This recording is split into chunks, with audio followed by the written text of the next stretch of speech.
Mom, Dad, I know I took some food from the cafeteria without exactly paying, and I used the school yearbook money to pay for these really cool new jeans.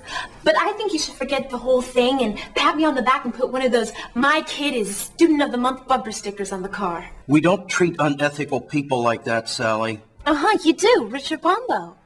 Our Congressman, Richard Pombo? He used taxpayers' money to pay for a private family vacation to our national park. That's different. Not really, Mom, because then he wanted to take 15 of those parks and sell them to developers who supported him. Plus, he used taxpayer money to pay his government staff while they worked on political campaigns. Enough, Sally. We know you're good at civics. I'm sure as loving parents and educators, you don't mean to send mixed messages. So why should I be held to a higher standard than our congressman?